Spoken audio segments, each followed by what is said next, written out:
రాష్ట్ర వ్యాప్తంగా మున్సిపాలిటీ ఎన్నికల జోరు కొనసాగుతోంది. మహబూబాబాద్ జిల్లాలో 5 మున్సిపాలిటీలు ఉండగా ఇటీవల నూతనంగా కేసముద్రం మేజర్ గ్రామ పంచాయతీ మున్సిపాలిటీగా ఏర్పాటైంది. ఎన్నో ఏళ్లుగా ప్రజలు ఎదురుచూస్తున్న కలను రేవంత్ ప్రభుత్వం నెరవేర్చిందని కేసముద్రం, అమీనాపురం, దన్నసరి సబ్స్టేషన్ తండా గ్రామాలను విలీనం చేస్తూ మున్సిపాలిటీగా ప్రకటించిందని అంటున్నారు. ఫిబ్రవరి 11న జరిగే ఎన్నికలపై ఈ మున్సిపాలిటీ ప్రజలు అసలు ఏమంటున్నారు? అభివృద్ధిపై ప్రజల స్పందన ఎలా ఉంది? ఓటర్లు ఏం అడుగుతున్నారో మున్సిపల్స్లో చూద్దాం.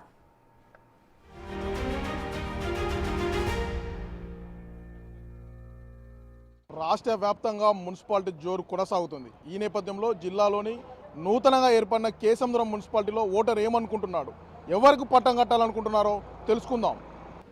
కొత్తగా మున్సిపాలిటీ ఏర్పడింది కేసముద్రం మండలం. ఇది మున్సిపాలిటీ అయింది.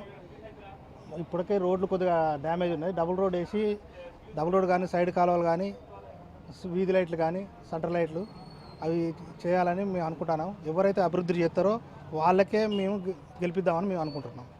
ఈరోజు మాకు మున్సిపాలిటీ వచ్చినందుకు చాలా సంతోషంగా ఉంది. ఈ మున్సిపాలిటీలో మంచి క్యాండిడేట్స్ని గెలిపించుకొని మున్సిపల్ చైర్మన్ చేయాలని మా ఆలోచన. మనకు ఈ మున్సిపాలిటీ చాలా ముందు ఆ అభివృద్ధి పదంలో నడిపించాలని మేము కోరుకుంటున్నాం. కేసముద్రంలో 100 పడకల ఆసుపత్రి లేదు, ఆ ఆసుపత్రి కూడా కావాలి. పోలీస్ స్టేషన్ ఒకటే పోలీస్ స్టేషన్ ఉంది, అవుట్పుట్ పోలీస్ స్టేషన్ కూడా మాకు కావాల్సిన అవసరం ఉన్నది.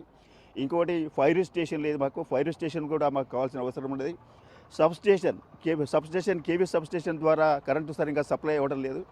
ఆ సబ్ స్టేషన్ కూడా మాకు అందించవలసిందిగా మేము ప్రభుత్వాన్ని కోరుతూ ఉన్నాం. అలాగే ప్రజలందరికీ అందుబాటులో ఉండే విధంగా ఒక అద్భుతమైనటువంటి ఆసుపత్రిని నిర్మాణం కావించడం కోసం మేము చెప్తూ ఉన్నాం. అలాగే కాలువల నిర్మాణం కానీ, ఇప్పుడు కాలువల నిర్మాణం అస్తవ్యస్తంగా ఉన్నది. సీసీ రోడ్ల నిర్మాణం కూడా అస్తవ్యస్తంగా ఉన్నది. వీధి దీప అలంకరణలు కూడా అస్తవ్యస్తంగా ఉన్నది. ఇవన్నీ కూడా తీర్చిదిద్దే విధంగా ఎవరైతే మాకు అందుబాటులో ఉండి మాకు అన్ని కూడా సౌకర్యాలు కల్పిస్తారో వారికి ఓటు వేయాలనే ఉద్దేశంతో ఒక దృఢ సంకల్పంతో ఉన్నది కేసముద్రం మున్సిపాలిటీ. మేము ఎవరైతే మా ఊరు డెవలప్మెంట్ చేస్తారో వాళ్ళకే సపోర్ట్ చేసి ఓటు వేసి గెలిపించుకుందామనే ఆలోచనతో ఉన్నాం. మేము ప్రస్తుతం మాది కొత్త మున్సిపాలిటీ, కొత్త రోడ్లు కాబట్టి ఏదైనా డెవలప్మెంట్ని కోరుకునే విధంగా మేము ఆలోచిస్తున్నాం. ఊరంతా కొత్తగా మున్సిపాలిటీ ఏర్పడినందుకు చాలా సంతోషం. దాని తోడు శరవేగంగా ఏర్పాట్లు చాలా జరుగుతున్నాయి. అందులో భాగంగా ఇక్కడ ఇంకా కొన్ని లోటుపాట్లు కనపడుతున్నాయి. పేదలకు ఇండ్లు లేని వారికి గవర్నమెంట్ ఇల్లు ఇవ్వలేకపోతుంది. ఎందుకంటే వారికి సొంత జాగాలు లేవు, వారికి జాగాలు సమకూర్చాలి. అలాగే లైబ్రరీ, ఇంత పెద్ద మున్సిపాలిటీలో ఒక పెద్ద లైబ్రరీ ఏర్పాటు చేస్తే చాలా బాగుంటుంది. అలాగే ఎప్పటికీ అందుబాటులో ఉండి ప్రజలకు సహకారం చేసేటోళ్లకు ఓట్లు వేయాల్సిందిగా నా యొక్క మనవి. గ్రామంలో అభివృద్ధి బాగానే జరుగుతుంది కాంగ్రెస్ పార్టీ హయాంలో. కాకపోతే కొన్ని రోడ్ల మీద ఉన్న దుకాణాలు పేదలకు గుంపులు రూములు కట్టిన రూములను గ్రామంలో మొత్తం పేదవాళ్ళకే కొంచెం ఇబ్బంది బాగా జరుగుతుంది. కాబట్టి వాళ్ళని కూడా చూసి వాళ్ళని కూడా వేరే అభివృద్ధి కార్యక్రమంలో కానీ ఎక్కడ జాగా చూపెట్టి వాళ్ళకు కూడా ఇల్లు కట్టిస్తే బాగుంటుంది. మున్సిపాలిటీలో మాత్రం కాంగ్రెస్ పార్టీకే కొంచెం విజయం చూపెడుతున్నాను. కాంగ్రెస్ పార్టీకి పట్టం కడుతూ ఉంటారు కానీ పేదవాళ్ళ ఇల్లు పోయినంత మాత్రంలో కొంచెం బాధాకరంగా ఇబ్బందిగా ఆలోచిస్తున్నారు. కానీ అభివృద్ధిని కాదంటలేరు, కానీ అభివృద్ధిని చేయాలంటారు కానీ అభివృద్ధి చేసటంలో కొంచెం ఇబ్బందికరంగా అయిన విషయాలు బయటికి వస్తున్నాయి. అది ఒక్కటే తప్ప ఇంకా దానికి ఏమీ లేదు. ఎవరికైనా కానీ రూములు పోయిన వాళ్ళకి కానీ గుంపులు పోలేళ్ళకి కానీ ప్రభుత్వం ఎక్కడైనా జాగా తీసుకొని వాళ్ళకి అభివృద్ధి చూపెడితే అది బాగుంటుంది కావచ్చు అని మేము ప్రభుత్వాన్ని నిలబెట్టుకుంటాను. మా కేసముద్రం స్టేషన్కు ఫైర్ స్టేషన్ కానీ, అలాగే 123 kV సబ్ స్టేషను, 50 పడకల ఆసుపత్రి, తర్వాత ఇంకా ఇలాంటి అభివృద్ధి పనులన్నీ చేస్తున్నారు. చాలా అభినందనీయ విషయము.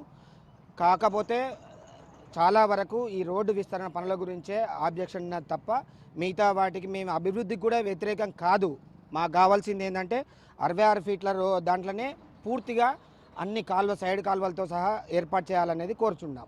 మీరు ప్రతి గ్రామం మనకున్న ఈ మండలాన్ని ప్రతి సందు తిరిగి మీకేం సమస్యలు ఉన్నాయో మీరు దాన్ని చూసి పరిష్కరిస్తే మీకు మంచిది, మాకు మంచిది. అందుకే మన మున్సిపాలిటీని చాలా ముందుకు తీసుకుపోదాం, ముందుందాం. మనం అన్ని గ్రామాల కంటే మన కేశవంతరాన్ని ఉత్తమ మున్సిపాలిటీగా ముందు తీసుకుపోదాం. ఏ పార్టీలతో మాకు విభేదాలు లేవు, కక్షలు లేవు. మన ఊరు పేరు ఉండాలి. మనది కేశవంతరం అంటే ఉమ్మడి ఆంధ్రప్రదేశ్లో 2వ స్థానంలో ఉన్నాం మనం. మరి ఆ 2వ స్థానాన్ని ఎంత మంచిగా చేయాలనో మీరే ఆలోచించి నాయకులారా మీరు చేయాలని కోరుకుంటున్నాను. నమస్తే. నేడు మున్సిపల్ ఎలక్షన్లో సామాన్యునికి పట్టం కట్టి అభివృద్ధి వైపు వెళ్ళాలని ఒక సామాన్య యువకునిగా కోరుకుంటున్నాను. అదేవిధంగా స్థానికంగా ఉన్నటువంటి సమస్యలు, లైబ్రరీ లేదు, అదేవిధంగా అంతర్గత రోడ్లు కూడా బాగలేవు, కమ్యూనిటీ హాళ్ళు నిర్మించాల్సిన అవసరం ఉన్నది. అదేవిధంగా గతంలో ప్రభుత్వాలు ఇచ్చిన హామీలను కూడా నెరవేర్చాల్సిన అవసరం ఎంతగానో ఉంది. ఇదే కేసముద్రం మున్సిపాలిటీ ఓటర్ నాడే. మున్సిపాలిటీ జరిగింది అభివృద్ధి కోసమని కొంతమంది, మున్సిపాలిటీ వల్ల పేదవారికి భారంగా మారిందని మరికొంతమంది చెప్తున్నారు. ఏది ఏమైనప్పటికీ అభివృద్ధి చేసే నాయకుడికే పట్టం కడతామని కేసముద్రం మున్సిపాలిటీకి సంబంధించిన ఓటర్ చెప్తున్న పరిస్థితి. వీడియో జర్నలిస్ట్ కీర్తన్తో Yashwanth, big TV, Kesamudram municipality.